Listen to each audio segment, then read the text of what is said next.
Selamat pagi dan salam sejahtera untuk kita semua. Yang terhormat Ibu Kepala Sekolah, Bu Herianti, yang saya hormati Dewan Guru, Bapak Ibu Guru yang hadir, beserta staf karyawan SMP Negeri 2 Tarub. Yang saya hormati juga Pak Ian, Babin Kamtipmas Desa Bulakwaru, yang kebetulan letaknya SMP 2 ada di Desa Bulakwaru, Marga Padang ya Bu? Bulakwaru nggih? Oh nggih, leres. Kemudian adik-adik semua yang saya cintai, yang saya banggakan, saya nanti akan mengucapkan selamat pagi untuk semangatnya adik-adik semua. Tolong nanti jawabnya seperti ini. Misalnya saya mengatakan seperti ini, selamat pagi, maka dijawab oleh adik-adik. Apa ada yel-yel khusus ada Bu? Sudah ada belum? Belum ya? Ya ada ya? Oh ya, nanti tambahannya seperti ini. Adik-adik jawabnya seperti ini. Begitu saya bilang selamat pagi, dijawab oleh adik-adik adalah pagi, pagi, pagi, SMP Negeri 2 Tarub, luar biasa, kemudian tepuk tangan. Begitu ya? Ya, saya coba sekarang. Jadi pakai tangannya sambil ngepal ya, sambil ngepal. Jangan ngepalnya kalau lagi foto doang, ya kan? Nah, lagi selamat pagi pakai ngepal. Jadi jawabannya adalah pagi, pagi, pagi, SMP Negeri 2 Tarub, luar biasa. Tepuk tangan. Gitu. Selamat pagi. Pagi, pagi, pagi. SMP Negeri 2 Tarub, luar biasa. Matur nuwun Bapak Ibu, terima kasih adik-adik semua. Bismillahirrahmanirrahim. Alhamdulillah wa syukurillah. Pada kesempatan pagi hari ini kami diberikan kesempatan dari Polsek Tarub untuk memberikan pembinaan atau penyuluhan atau pendidikan karakter kepada adik-adik semua di sini dalam rangka menyikapi situasi, kondisi, isu-isu terkini di nasional maupun regional tentang maraknya kenakalan remaja. Dan ini menjadi suatu kewajiban dari kami, dari kepolisian, sesuai dengan tugas pokok kami, ya. Tugas pokoknya Polri adalah memelihara keamanan dan ketertiban masyarakat. Ini sudah berdiri berapa jam? Seumuran adik-adik ini adalah dilarang untuk mengendarai sepeda motor, mengemudikan sepeda motor, nyetir motor itu dilarang. Bukan tidak boleh lagi, tapi dilarang. Kenapa dilarang? Karena belum cukup umur. Itu secara nyatanya seperti itu, realnya seperti itu. Kalau secara administrasi tentang tertib lalu lintas, etika berlalu lintas dan sebagainya, peraturan lalu lintas, Anda belum punya SIM. Persyaratan naik kendaraan bermotor, mengendarai kendaraan bermotor adalah salah satunya adalah kelengkapan surat-surat kendaraan harus sudah punya. Kalau STNK jelas melekat di kendaraan, BPKB melekat di kendaraan. Tapi yang melekat pada diri seorang pengemudi, pengendara sepeda motor adalah surat izin mengemudi. Kenapa? Karena adik-adik ini belum dewasa, belum 17 tahun, belum memiliki KTP. Kalau belum memiliki KTP berarti belum boleh memiliki SIM. Karena persyaratan bikin yang belakang nggak lihat, boleh berdiri. Ya, ketentuan setelah Pak Ian ini dinyatakan jelas punya SIM, STNK juga ada, ya, SIM dan STNK punya, ya. Nah, tapi ini ada yang kurang. Ternyata sepeda motornya ban yang depan masangnya kebalik. Mestinya ban yang depan itu buat ban dalam, yang di luarnya itu yang ada patikannya seperti belakang ini. Ya, itu ternyata sudah halus maksudnya gitu ya. Kebaliknya itu karena sudah halus Pak. Ya, Pak Ian silakan pakai helm. Gunakan helm yang standar nasional SNI. Kemudian pastikan bunyi klik, masuk klik seperti itu ya. Nah, kemudian yang ada windshield, ada pelindung muka depan yang pakai mika seperti itu. Nah, seperti itu. Jelas ya. Kemudian sekarang Pak Ian akan menghidupkan mesin dulu. Sebenarnya harus sebelum ini Pak Ian silakan cek dulu kondisi ban, ya, kondisi spion, plat nomor itu dalam keadaan kencang semua. Turun dulu Pak Ian, ya. Nah, dicek dulu. Enggak, helmnya tadi pakai Pak Ian, ya. Takutnya nanti pas jongkok gini kepalanya kena stang. Nah, seperti ini dicek semua. Oke, sudah cek. Nah, sampai ban aja kondisi anginnya dicek. Seperti ini ketentuannya. Kemudian Pak Ian akan naik. Ya, kemudian ditegakkan, standarnya dinaikkan, kemudian hidupkan mesin. Ya, silakan Pak Ian sambil dipegang remnya, ya, hidupkan mesin. Setelah seperti ini, perhatikan ya, kaki kanan ada di sebelah naik, ya, di sisi kanan naik, dan kaki kiri yang menginjak ke lantai atau jalan raya atau aspal. Kemudian posisi saat pengendaraan 4 jari depan ini adalah full menggenggam. Turun Mas. Ya, ya. Menggenggam seperti ini, tidak ada gatolan rem-rem seperti ini, nggak ada. Full seperti ini. Ya. Dua kanan, jari-jarinya semua adalah full. Kecuali nanti saat mau mengerem baru pindah ke tuas rem. Kemudian pastikan posisi duduknya nyaman. Kemudian pakaian yang digunakan oleh pengendara adalah celana panjang, ya, seperti ini, bersepatu, dilengkapi dengan jaket, itu ketentuannya, ya. Tapi kalau sedikit rumahnya di sini depan SMP kemudian mau beli rujak ulek di pertigaan situ, ya nggak lengkap banget seperti itu. Tapi ketentuannya seperti ini, ya. Kemudian perhatikan saat mau jalan, pastikan konfirmasi keselamatan. Konfirmasi keselamatan adalah memalingkan ke kanan belakang seperti ini, ya. Memastikan bahwa kendaraan dari samping kanan dan dari belakang kendaraan ini adalah tidak ada kendaraan yang akan melintas. Artinya saat ini melakukan ngegas ke depan, narik gas ke depan, itu posisinya aman. Silakan konfirmasi keselamatan Pak Ian. Nah, seperti itu. Kemudian lihat lagi ke depan, baru ngegas, jalan. Ya, seperti itu. Putar sana Mas. Ya, seperti itu. Ya.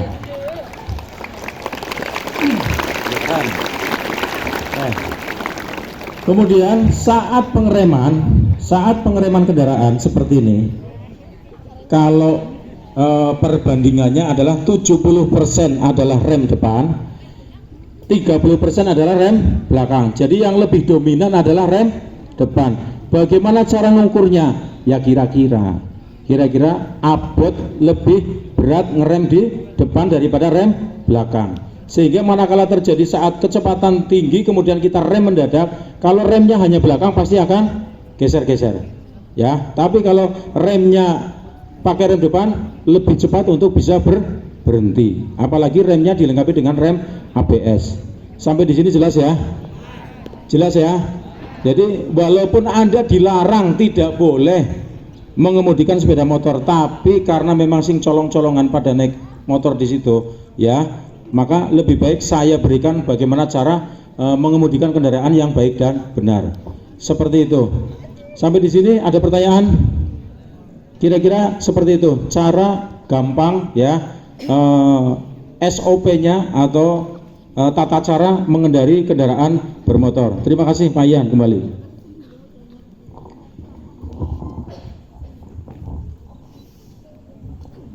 Sekali lagi, jadi tidak boleh ada yang naik atau mengemudikan sepeda motor sendiri. Kalau mau berangkat sekolah silahkan diantar orang tuanya, silahkan bonceng umnya, silahkan bonceng temannya tapi yang sudah punya SIM. Nah sekarang kalau misalnya kamu bonceng temannya, ternyata temannya lebih kecil lagi seperti ini, gimana? Ya kan? Ya sama aja. Jadi nggak boleh, ya, tidak boleh mengemudikan kendaraan yang rumahnya jauh, yang paling jauh, yang sekolahnya di SMP 2 ini siapa? Yang paling jauh? Kamu mana? Loh, Jatirawak, aduh, Jatirawak Karo Jatinegara masih jauhan Jatinegara kan? Yang adalah mengenai narkoba, ya, narkoba. Ada yang tahu narkoba? Ada yang tahu? Angkat tangan. Ada yang tahu narkoba? Tahu nggak? Oh, nggak ada yang jawab ya berarti hangus. Padahal tadi saya kan udah bilang kalau saya ada pertanyaan nanti akan apa? Bonus kalau bisa jawab, ya kan? Ada yang lain apa Pak? Obat-obatan, obat pari apa obat jagung? Ya obat-obatan terlarang, ya Mas. Terus apa lagi Mas? Kamu pintar banget sih, sepatunya nomor berapa? Mas, saya masih ingat sama wajahmu agak sedikit-sedikit. Kamu rumahnya mana? Rumahnya, alamatnya mana? Samira, kamu kesini naik apa? Radikal. Ada dikenakan. Oh, namanya Kartini.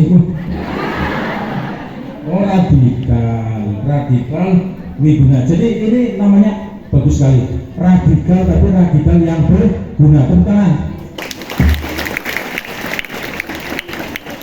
Soalnya selama ini kalau namanya radikal, konotasi kita radikal adalah aliran dari kelompok-kelompok agama tertentu yang dia memaksakan diri menghalalkan segala cara untuk mencapai tujuannya. Misalnya kelompok tersebut adalah hendak mendirikan negara Islam misalnya. Ya kelompok-kelompok itu yang radikal, dia memaksakan kehendak, dia itu model memaksakan kemudian menghalalkan segala cara dengan cara ngebom dan sebagainya. Itu kelompok-kelompok radikal. Radikal itu yang beli-belinya nanti menjadi teroris. Tapi kalau ini radikal wiguna, jadi dia memaksakan diri tapi untuk menjadi yang berguna. Terima kasih Mas Wiguna. Ya udah, terima kasih, silakan Mas. Yes. Tadi saya janji ya. Ya nanti masuk radar.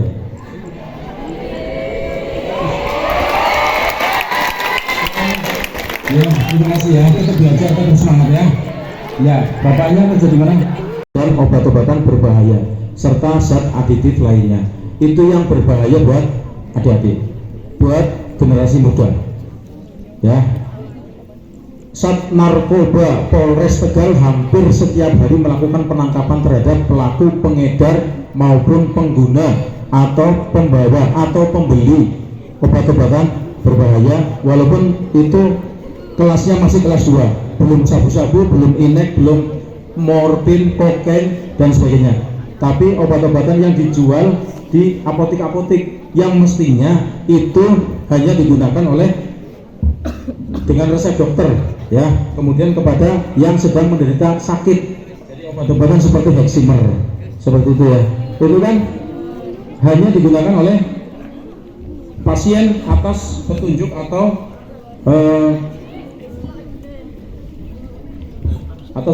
resep dokter, tapi banyak digunakan, dosisnya berlebih sehingga anak-anak itu menjadi play. Itu nggak boleh. Itu merusak generasi muda, itu merusak masa depan Anda nanti. Ya, ingat ya. Jangan sampai nanti anak SMP Negeri 2 ada yang saya tangkap. Kami tangkap dari Polsek Tarum atau dari Sat Narkoba Polres Tegal, ternyata anak SMP Negeri 2 Tarum. Ingat ya, itu sudah melakukan pelanggaran hukum.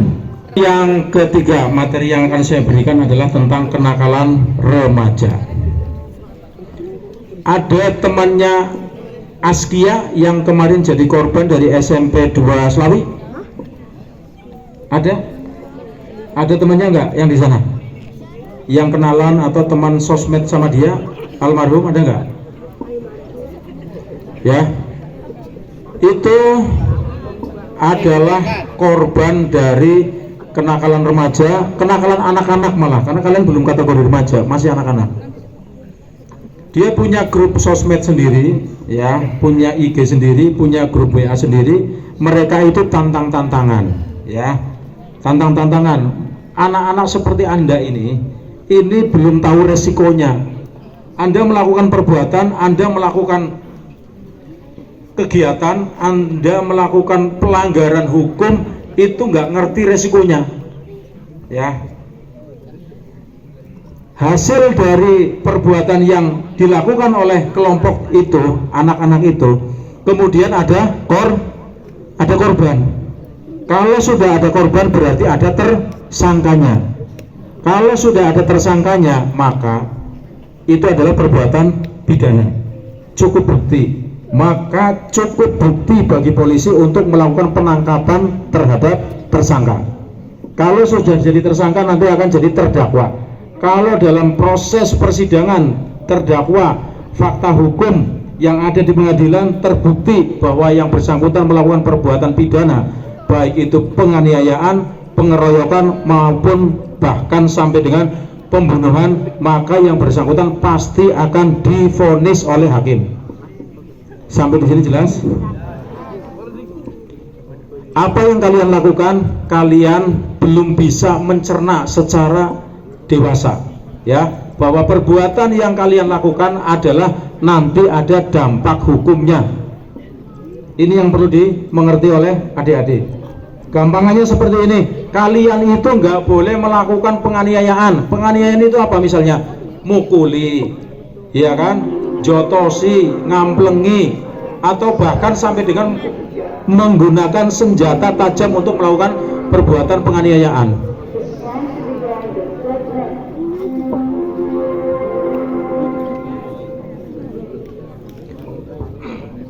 Saya ulangi ya. Jadi apabila Anda melakukan resiko hukum yang nanti diterima itu masuk penjara. Jangan dikira anak-anak melakukan perbuatan pidana, pembunuhan itu nggak dihukum, tetap dihukum walaupun pelaksanaan hukumannya adalah separuh dari hukuman orang dewasa. Jelas ya? Jelas gak? Ini yang rambutnya disemir merah, kuning. Iya kamu? Iya, jelas ya? Kamu rambutnya disemir atau main layangan jadi gosong, jadi merah. Ya. Ini kasus yang terjadi kemarin di Jalingkos, anak SMP, ulangi, MTS Raden Fatah, kelompok Rafa Raden Fatah. Itu juga ada alumninya dan juga ada anak SMK-nya. Tapi mayoritas pelakunya adalah dari kelompok MTS Raden Fatah. Korbannya adalah dari SMP 2 Selawi. 6 orang sudah resmi sebagai tersangka. 6 orang karena dia terbukti melakukan dari pemeriksaan penyidikan yang dilakukan oleh Polres Tegal, yang bersangkutan adalah benar sebagai pelakunya menurut keterangan saksi, bukti, petunjuk, dan alat bukti yang lain. Kemudian yang bersangkutan juga membawa senjata tajam. Untuk melakukan aksinya, dia dalam melakukan penganiayaan, kemudian pengeroyokan, dia menggunakan juga senjata tajam. 3 pasal penting yang mereka akhirnya harus terima, ya, harus kita terapkan. Pasalnya adalah 1 penganiayaan, 351 kalau sudah dilakukan lebih 2 orang atau lebih menjadi 170 KUHP. Kalau 351 paling ancaman hukumannya adalah 2 tahun, 4 tahun. Kalau sudah 170 pengeroyokan maka ancaman hukumannya menjadi 4 tahun, 5 tahun. Kalau korbannya luka berat maka ancaman hukumannya menjadi 10 tahun.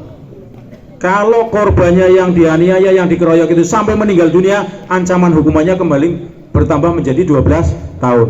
Itu baru dari KUHP-nya.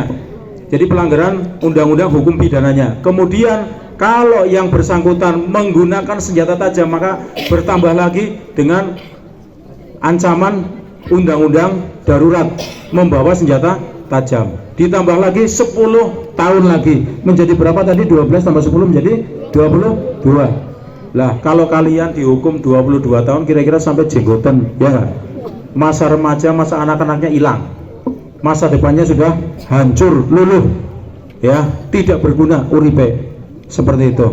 Untuk itu anak-anak, adik-adik semua, tolong dipahami betul bahwa setiap perbuatan, terutama perbuatan negatif kita yang mengandung unsur kriminalitas, yang mengandung unsur perbuatan pidana, pasti ada ancaman hukumannya. Dan kalau sudah ada ancaman hukumannya, bukti-buktinya cukup, alat bukti pendukung yang lain cukup, saksi, barang bukti dan sebagainya mendukung semuanya, visum, dokter dan sebagainya mendukung semua, maka bisa dinaikkan menjadi terdakwa, divonis oleh hakim, maka hukumannya akan diterima hukuman maksimal. Seperti itu. Jadi sekali lagi, kegiatan-kegiatan seperti itu adik-adik, ya, di jalanan tawuran seperti itu itu awalnya dari pertama berarti rata-rata pelakunya adalah mengendarai sepeda motor. Nah ini makanya tadi kaitannya dengan tadi itu mengendarai sepeda motor. Kalau sudah naik sepeda motor, mengendarai sepeda motor, rasanya terutama mohon maaf ini yang cowok-cowok ini ya, yang laki-laki ini biasanya sok merasa paling gagah, knalpotnya brand, sepeda bannya yang mestinya standar diganti ban becak yang kecil, betul nggak? Plat nomornya aja nggak dipasang. Kemarin Kapolri kami itu menerapkan ETLE, Electronic Traffic Law Enforcement, penindakan tilang dengan sistem elektronik, tapi ternyata cuma diledek doang sama pengguna jalan, sama pengendara cuma diledek aja. Diledeknya bagaimana? Udah ngerti kalau namanya kamera ETLE itu yang direkam adalah plat nomor, maka plat nomornya nggak ada yang dipasang, betul nggak? Plat nomornya dilepas semua. Nah, terus polisi nanti mau untuk mengidentifikasi kendaraan yang mau kita tilang mana? Nggak ada. Maka untuk itu sekarang kembali lagi menggunakan tilang manual. Dan kita melakukan hunting, ya, petugas tilang itu naik motor hunting. Nah, kalau ada ditemukan pelanggaran di jalan raya langsung dihentikan, langsung ditilang. Kalau nggak ada surat-suratnya maka kendaraannya dibawa ke Polres untuk menjadi barang bukti. Seperti itu, ya. Jadi itu ada hubungannya antara kenapa materi yang saya berikan adalah masalah tentang tidak boleh mengendarai atau mengemudikan sepeda motor sampai dengan kenakalan remaja yang akibat ada korban, seperti itu.